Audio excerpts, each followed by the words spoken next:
मैं जिस अस्पताल में काम करती थी, वहां का कंपाउंडर की सैलरी मुझसे भी कम थी, लेकिन फिर भी उसके रहने का स्टाइल बहुत अमीरों वाला था। मैं समझ नहीं पा रही थी, अगर ये इतना अमीर है, तो फिर अस्पताल में काम क्यों कर रहा है। लेकिन एक दिन अचानक उसे मैंने एक लाश को अपने घर पर ले जाते हुए देखा, जो देखकर मेरे होश उड़ चुके थे। मैं उसका पीछा करके उसके घर पहुंच गई, लेकिन वहां पहुंचने के बाद मैंने जो नजारा देखा, वह देखकर मैं बेहोश होने वाली थी, क्योंकि वह कंपाउंडर उस लाश के साथ। मेरा नाम श्रेया है और मेरी उम्र अभी 25 साल हो रही है। मैंने बहुत ही मेहनत और लगन के साथ पढ़ाई की, जिस कारण से मैं अभी एक नर्स के रूप में प्राइवेट अस्पताल में जॉब करती हूँ। मैं उस अस्पताल में डिलीवरी रूम में नर्स का काम करती हूँ। डॉक्टर साहिल हमारे हॉस्पिटल में ही डॉक्टर हैं। वो देखने में काफी स्मार्ट और बहुत ही सुलझे हुए इंसान है। मैं तो मन ही मन डॉक्टर साहिल को पसंद करने लगी थी, लेकिन मैं एक नर्स थी, इसलिए मैंने कभी भी अपने दिल की बात डॉक्टर साहिल को बताने की हिम्मत नहीं की। इसलिए जब भी मुझे मौका मिलता था, मैं काम का बहाना बनाकर डॉक्टर साहिल से किसी न किसी कारण से मिल लिया करती थी।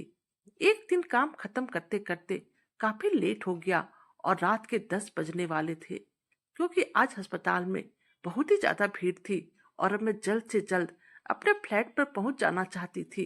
मैं काफी थक भी गई थी। मैं अस्पताल के बाहर खड़ा होकर कैब का इंतजार कर रही थी। उसी वक्त डॉक्टर साहिल की नजर मुझ पर पड़ी। मुझे देखते उन्होंने अपनी गाड़ी रोक ली और मुझे कहने लगे, मैं भी घर ही जा रहा हूँ, चलो मैं तुम्हें ड्रॉप कर देता हूँ। और फिर मैं उनकी गाड़ी पर आकर बैठ गई। आज उन्होंने मुझे पहली बार घर तक ड्रॉप किया, तो मैंने उन्हें अंदर आने के लिए कहा। पहले तो उन्होंने मना किया, लेकिन जब मैं जोर देने लगी, तब उन्होंने कुछ सोचा और फिर मेरे साथ मेरे घर पर आ गए। मैं घर में अकेले ही रहती थी और मेरे माता पिता दूसरे शहर में रहते थे। रात काफी हो जाने के कारण मैंने डॉक्टर साहिल को कहा, सर आज का डिनर मेरे साथ ही कर लीजिए। इस पर उन्होंने कहा, तुम मुझे सिर्फ साहिल कहा करो, क्योंकि डॉक्टर साहिल मैं सिर्फ अस्पताल में हूँ और यहाँ पर मैं तुम्हारा दोस्त साहिल हूँ। उनकी यह बात सुनकर मैं बहुत ही खुश हो गई और फिर मैंने जल्दी जल्दी डिनर बनाया और फिर हम दोनों ने साथ में डिनर खाए। खाना खाने के बाद फिर डॉक्टर साहिल जाने लगे, तो उन्होंने मुझसे कहा, सचमुच खाना बहुत ही अच्छा था, लेकिन अगली बार पार्टी मेरी तरफ से रहेगी, जो मैं तुम्हें दूंगा। मैं उनकी बात सुनकर मुस्कुराई और फिर कहा, मुझे उस दिन का बेसब्री से इंतजार रहेगा। फिर डॉक्टर साहिल अपने घर चले गए। अब समय यूं ही बीतने लगा था। एक दिन ड्यूटी खत्म होने के बाद जब मैं घर जाने के लिए निकल रही थी, तब मुझे डॉक्टर साहिल ने कहा, आज तुम तैयार रहना, मैं तुम्हें पिक करने के लिए आऊंगा। मैं यह बात सुनकर बहुत खुश हो गई और फिर घर आने के बाद मैंने एक रेड कलर का गाउन पहना और फिर अपने मनपसंद रेड कलर की लिपस्टिक लगाई, जिस कारण से आज मैं बहुत ही खूबसूरत लग रही थी। करीब 1 घंटे के बाद डॉक्टर साहिल आए और मुझे पिक करके शॉपिंग मॉल ले गए। आज वो मुझे बाहरी खाना खिलाने वाले थे। शॉपिंग मॉल पहुंचने के बाद जैसे ही मैं कार से उतरी, मेरी नजर एक इंसान पर पड़ी। मुझे उसकी शक्ल बहुत ही जानी पहचानी लग रही थी। ऐसा लग रहा था कि जैसे मैंने इसे कहीं देखा है। और फिर काफी याद करने के बाद मुझे ध्यान आया कि यह हमारा हॉस्पिटल का कंपाउंडर सुमित है। लेकिन आज वह बहुत ही महंगी कार से शॉपिंग मॉल में शॉपिंग करने के लिए आया था। उसने बहुत ही महंगे कपड़े और जूते पहने हुए थे। मैं उसे देखकर हैरत में पड़ गई थी। एक कंपाउंडर जिसकी सैलरी मुझसे भी कम है, वह इतने बड़ी पार्टी में कैसे आ सकता है। और इतना अमीर आदमी को कंपाउंडर बनने की क्या जरूरत है। मैं तो बस उसे देखे ही जा रही थी और आश्चर्यचकित हो रही थी। लेकिन तभी साहिल ने मुझसे कहा, क्या बात है, तुम ठीक तो हो ना। मैं अपने ख्यालों से बाहर आई और मुस्कुराने लगी। हमने मॉल जाकर कुछ शॉपिंग किया, उसके बाद डिनर करके घर वापस आ गई। भले ही मैं आज साहिल के साथ थी, पर मैं सोच सुमित कंपाउंडर के बारे में ही रही थी। अगले दिन जब मैं काम पर अस्पताल गई, तो उसी वक्त एक औरत की डिलीवरी होनी थी। डिलीवरी के बाद डॉक्टर ने कंपाउंडर सुमित से कहा, सारा कचरा कूड़े के डब्बे में फेंक दो। उसने डॉक्टर को कहे अनुसार वहां का सारा कचरा उठाया। मैं तो उसे ही देखे जा रही थी और सोच रही थी, इतना अमीर आदमी यह सब काम क्यों कर रहा है। लेकिन उसके बाद मैंने जो देखा, मैं बिल्कुल ही चौंक गई। मुझे इस बात का बिल्कुल अंदाजा नहीं था, यह ऐसा भी करेगा। उसने पूरा कचरा डिब्बे में ना फेंक कर अपने पास रख लिया। आखिर वह इस कचरे का क्या करेगा। मेरा ध्यान अब बस सिर्फ सुमित पर ही था। लेकिन फिर मैंने सोचा, मुझे अपना ध्यान काम पर लगाना चाहिए। यह सब बेकार की बातों को दिमाग से निकालना होगा। फिर काम खत्म होने के बाद मैं डॉक्टर साहिल के बारे में सोचने लगी कि शायद वह भी मुझे पसंद करते हैं, और अगर डॉक्टर साहिल से मेरी शादी हो जाएगी तो मेरी जिंदगी बन जाएगी, क्योंकि मैं एक बहुत ही गरीब परिवार से हूँ और मैं अपने माँ बाप की इकलौती बेटी हूँ। बहुत ही मुश्किलों से मैंने नर्सिंग की पढ़ाई पूरी की और फिर मुझे जॉब लग गई। मुझे अपने घर पे पैसे भेजने पड़ते थे क्योंकि मैं अपने मम्मी पापा की इकलौती संतान थी। पापा बीमार रहते थे इसलिए कुछ काम नहीं कर पाते थे। आज ड्यूटी खत्म करने के बाद जब मैं घर जाने लगी, तभी मेरी नजर डॉक्टर साहिल पर पड़ी। मैंने देखा वो भी घर जाने के लिए तैयार थे, और अब जैसे उनकी नजर मुझ पर पड़ी, मुझसे कहने लगे, चलो आज मैं तुम्हें घर छोड़ देता हूँ। मैं कुछ ना बोली, चुपचाप उनकी गाड़ी पर बैठ गई। जब उन्होंने मुझे घर पर ड्रॉप किया तो मैंने उन्हें अंदर आने को कहा। वो मेरे साथ अंदर आ गए। मैंने उनसे कहा, मैं अभी चेंज करके आती हूँ। आज मैंने एक बहुत ही मॉडर्न ड्रेस पहना और ये ड्रेस इतनी सुंदर थी, इस ड्रेस में मेरी खूबसूरती में चार चांद लग दिए थे। मैं डॉक्टर साहिर को किसी भी कीमत पर हासिल करना चाहती थी, क्योंकि नर्स के काम में पैसा बहुत ज्यादा नहीं था। साहिल ने जब मुझे देखा तो देखते ही रह गए। उसने कहा, तुम तो आज कमाल की लग रही हो। मैंने कुछ नहीं कहा और सिर्फ उसे देखकर मुस्कुरा दिया। फिर थोड़ी देर बाद मैंने कहा, हल्की सी म्यूजिक लगा रही हूँ, मेरे साथ डांस करना चाहोगे। तो उसने भी मुस्कुराकर हाँ कहा। हम दोनों डांस करने लगे और फिर धीरे धीरे हम दोनों की नजदीकियां बढ़ी और एक दिन उन्होंने मुझे शादी के लिए प्रपोज किया। मैंने खुशी खुशी हाँ कर दी। फिर देखते ही देखते हमारी शादी हो गई। शादी के बाद अक्सर हम पार्टी में जाया करते थे। एक बार हम एक बड़ी पार्टी में गए। वहां मैंने फिर से सुमित को देखा। इस पार्टी में सारे अमीर लोग ही आए हुए थे। सुमित इस पार्टी में, इसका मतलब सच में वो अमीर है। फिर वो कंपाउंडर का काम क्यों करता है। अब मैंने ठान लिया कि मैं इसके बारे में पता लगा कर रहूंगी। मुझे रहस्य के पीछे भागना बहुत अच्छा लगता है। मुझसे कम सैलरी पाने वाला आदमी मुझसे ज्यादा अमीर कैसे हो सकता है। बस मुझे यही पता लगाना था।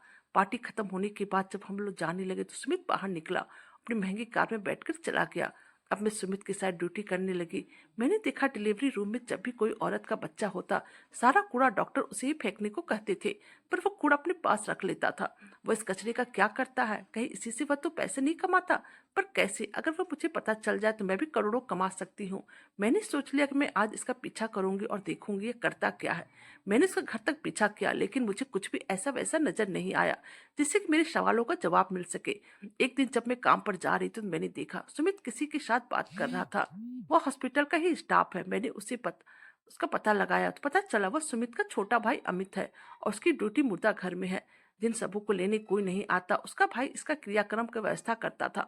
मुझे लगा शायद उसके भाई का पीछा करके मुझे कुछ पता चले। साहिल अक्सर मुझसे कहा करते थे, आजकल तुम बहुत ही खोई खोई रहती हो। पर मैं उन्हें नहीं बताना चाहती थी कि मेरे दिमाग में क्या चल रहा है। और फिर एक दिन मुझे मौका मिल गया सुमित के छोटे भाई अमित का पीछा करने का।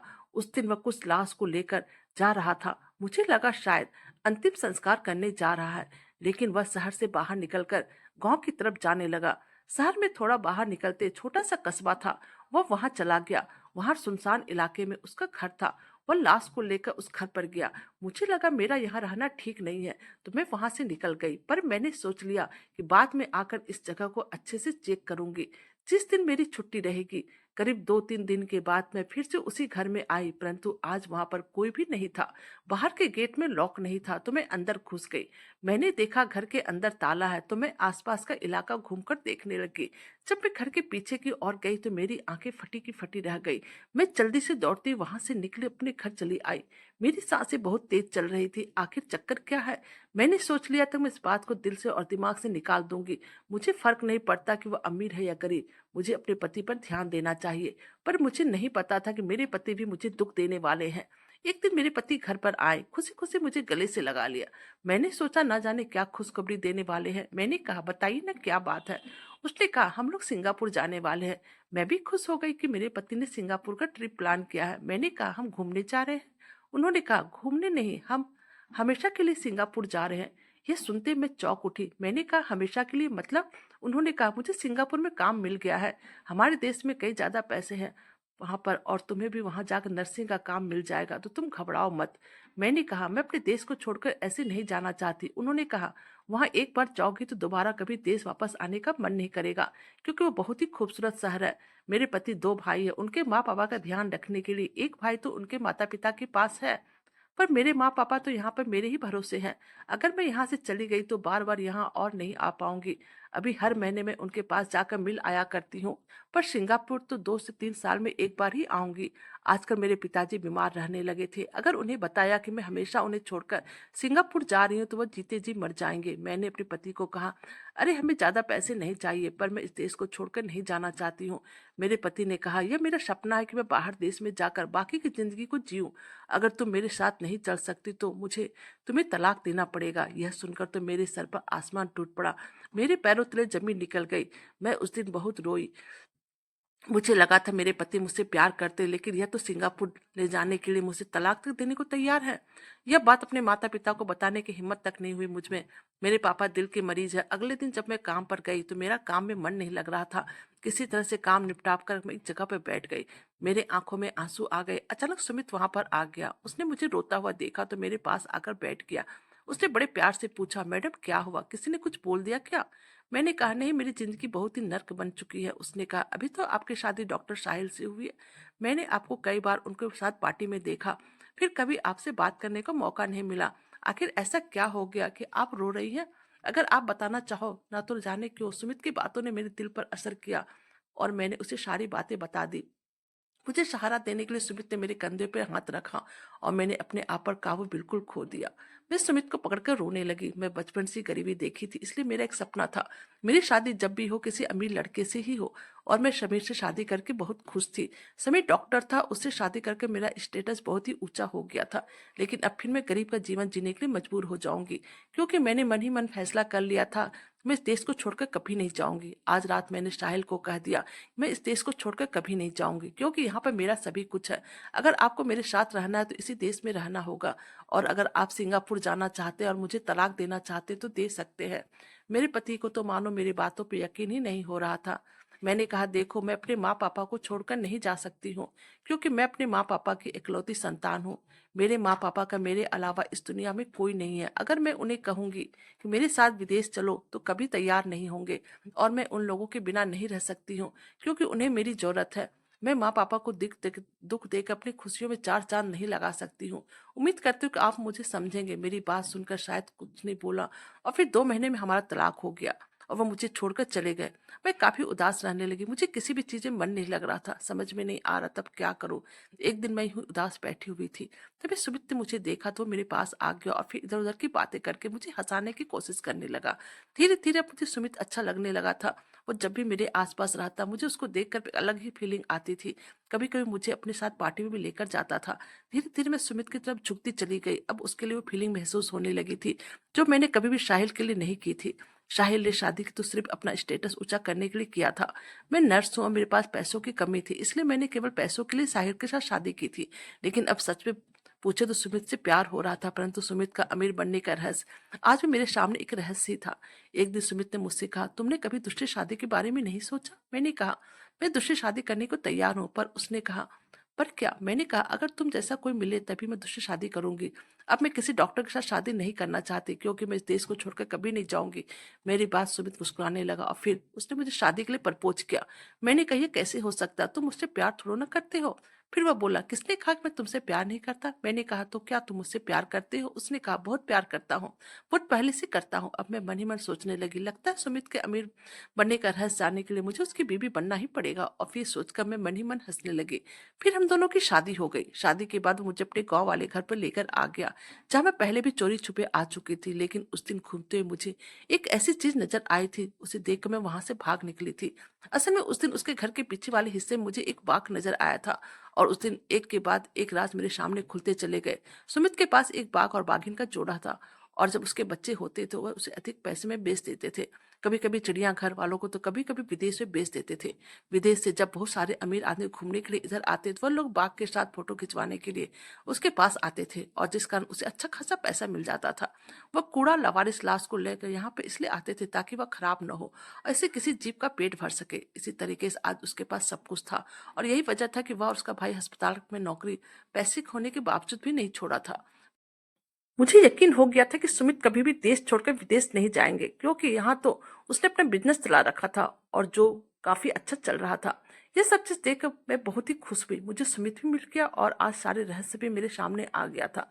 कहानी अच्छी लगे तो प्लीज चैनल को लाइक कीजिए, सब्सक्राइब कीजिए और शेयर कीजिए। Thank you.